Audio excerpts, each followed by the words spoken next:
Nampaknya tanda-tanda bahwa Roy Suryo CS akan ditahan, bahkan kemungkinan akan masuk di Hotel Prodeo sudah dapat kita perkirakan. Tanda-tanda itu misalnya terlihat dalam sebuah acara di Rakyat Bersuara asuhan Aiman Wicaksono ketika salah seorang pengurus Rampai Nusantara, yaitu Mardianto Semar, memberikan pernyataan yang menohok yang membuat banyak pihak terdiam.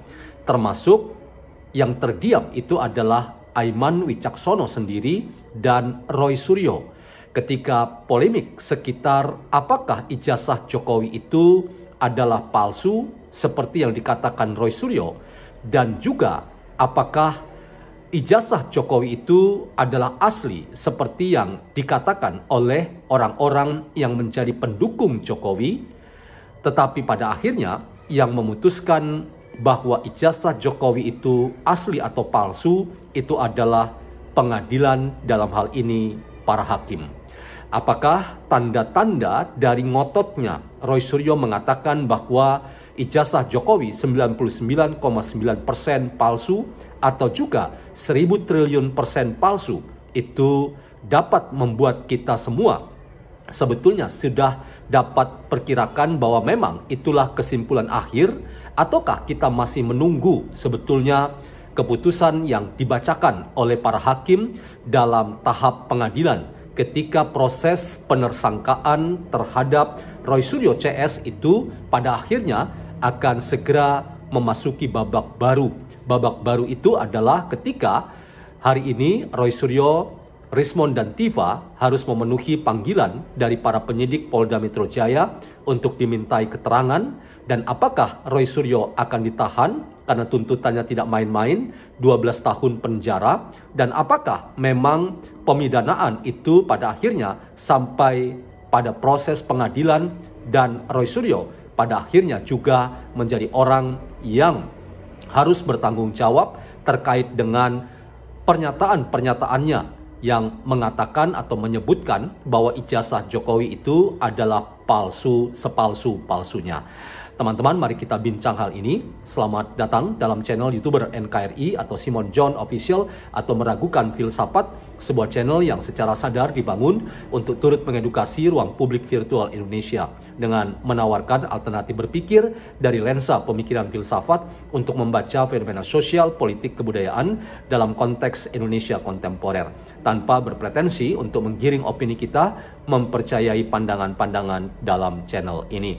Sekali lagi terima kasih dari kami YouTuber NKRI untuk teman-teman yang terus mengawal jalannya proses demokrasi kita, dan kita ingin menjadi partisipan aktif dan apresiatif, dan jangan pernah mau masuk dalam penggunaan politik penuh dengan fitnah dan kebencian. Karena itu adalah berarti kita berkhianat terhadap demokrasi sebagai salah satu pilihan untuk makin menjadi orang-orang sesama anak bangsa yang makin santun dan mengembangkan politik penuh keadaban. Teman-teman, mari kita nonton pernyataan Mardianto Semar yang menarik menurut saya, dan ini membungkam Aiman Wicaksono, juga membungkam Roy Suryo yang selalu sesumbar katakan bahwa ijazah Jokowi itu palsu. Sama-sama saja mereka yang percaya ijazah Jokowi asli atau yang percaya ijazah Jokowi palsu, sama-sama sebetulnya menunggu bahwa keputusan akhir itu ada di tangan para hakim, dalam hal ini pengadilan yang terhormat itu. Teman-teman, mari kita nonton potongan video pendek berikut ini. Mungkin tidak disiapkan, tapi saya mendengarkan bahwa yang berhak untuk menyatakan palsu atau asli adalah hakim. Itu ya. Artinya ketika ada penetapan tersangka maka ada kejanggalan. Betul. Saya mau tanyakan itu pada Anda. Iya betul kan, makanya menurut saya bukan Roy Suryo juga yang menyatakan bahwa itu palsu 100, 900, 200, 2 juta, 4 juta, 5 juta. Bukan Roy Suryo, tapi hakim. Makanya maksud saya perdebatan ketika Roy Suryo meyakini bahwa itu palsu, terus kami meyakini bahwa itu asli, kan nggak juga akhirnya menentukan apapun itu. Kalau kita percaya hakim, ya tuangkan di peradilan, hakim nanti memutuskan, kan begitu loh. Bukan lagi membangun narasi-narasi yang akhirnya debat kusir gitu. Mungkin tidak siapkan, tapi saya mendengarkan bahwa yang berhak untuk menyatakan palsu atau asli adalah hakim. Itu. Ya, artinya ketika ada penetapan tersangka maka ada kejanggalan. Betul. Saya mau tanyakan itu pada Anda. Iya betul kan, makanya menurut saya bukan Roy Suryo juga yang menyatakan bahwa itu palsu 100, 900, 200, 2 juta, 4 juta, 5 juta. Bukan Roy Suryo, tapi hakim.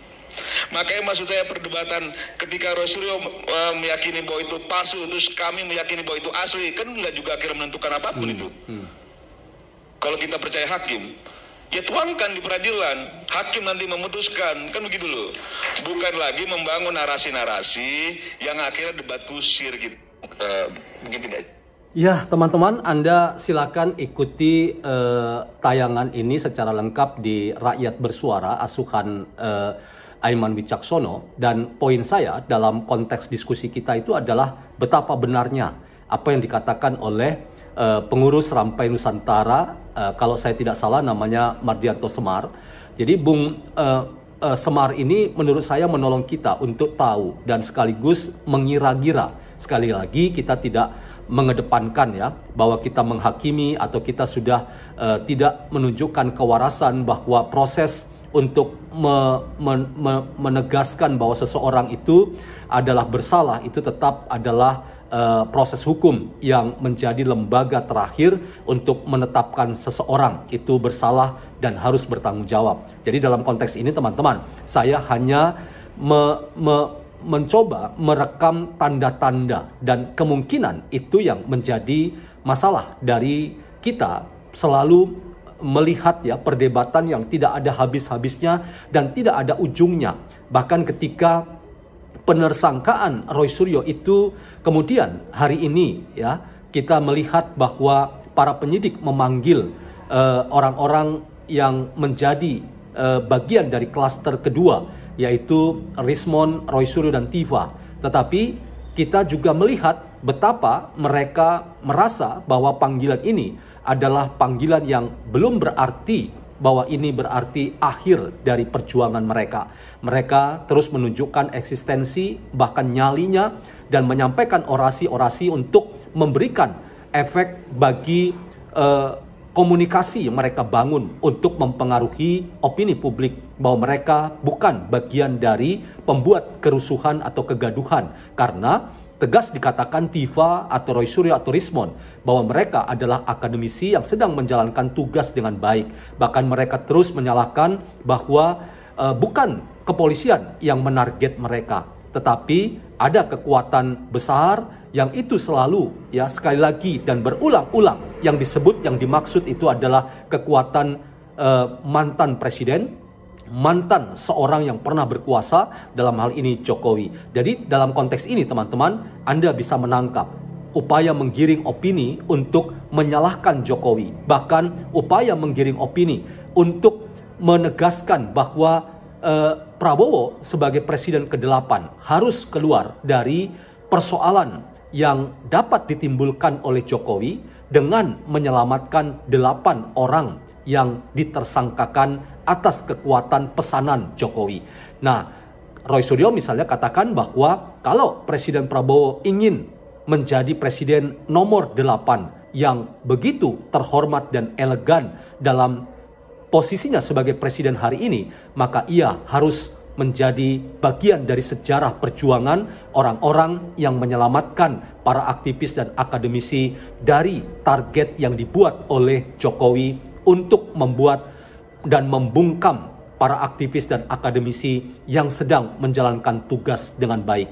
Nah, inilah teman-teman narasi-narasi yang terus dikumandangkan, bahkan diulang-ulang dan disebutkan berkali-kali dalam rangka sekali lagi adalah menebar opini yang ingin mempengaruhi opini agar semua orang percaya bahwa di balik penersangkaan ini ada kriminalisasi yang tujuannya adalah menjatuhkan martabat dan harkat mantan Presiden Jokowi, karena Jokowi harus diposisikan menurut mereka sebagai orang yang bersalah. Dan ketika kita mendengar apa yang dikatakan oleh Mardianto Semar tadi, ya, bahwa kita yang mengatakan ya bahwa ijazah Jokowi itu asli, dan atau kubu Roy Suryo yang mengatakan ijazah Jokowi itu palsu, sama-sama sebetulnya pada akhirnya menunggu hasil akhir ketika proses ini kemudian sampai di persidangan dan diputuskan oleh para hakim dalam pengadilan yang terhormat itu untuk memberi informasi dan kepastian hukum.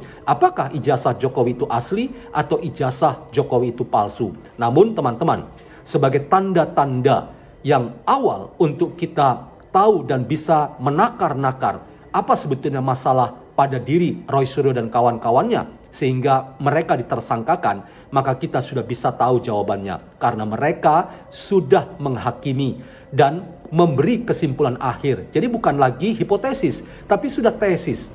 Dan bahkan tesisnya itu masih dianggap tidak bisa dipertanyakan oleh orang lain. Bahkan mereka selalu marah-marah, dan bahkan juga mereka selalu mengatakan bahwa apa yang kami teliti itu tidak bisa dipertanyakan oleh siapapun. Bahkan mereka menantang siapapun untuk membuat buku yang menurut mereka, buku mereka adalah satu-satunya cara memahami ijazah Jokowi yang palsu.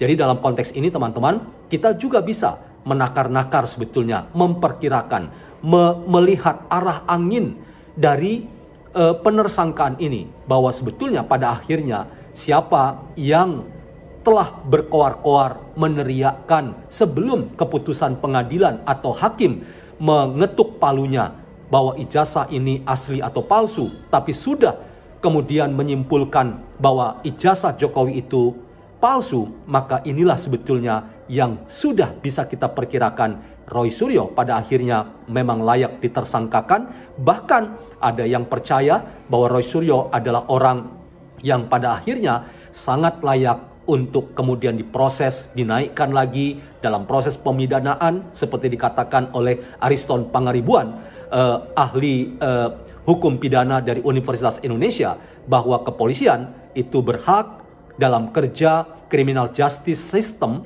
bahwa kepolisian itu bekerja sama dengan seluruh perangkat-perangkat hukum yang ada, termasuk jaksa penuntut umum, kemudian juga para ahli dan juga para saksi, untuk pada akhirnya sampai pada kesimpulan yang bersalah itu harus bertanggung jawab. Dan apakah hakim akan sampai pada ujungnya, yaitu menjebloskan misalnya Roy Suryo dan kawan-kawan ke penjara, waktu yang akan menunjukkan kepada kita. Tapi paling tidak logika yang sudah kita bisa lihat dalam diskusi di Rakyat Bersuara itu sudah bisa memberi angin kemana sebetulnya para hakim akan memutuskan keputusan finalnya. Jadi teman-teman, kita yang yakin ijazah Jokowi asli atau Anda yang meyakini ijazah Jokowi palsu, kita sebetulnya sama-sama menunggu waktunya. Dan marilah hormati proses ini tanpa harus mengatakan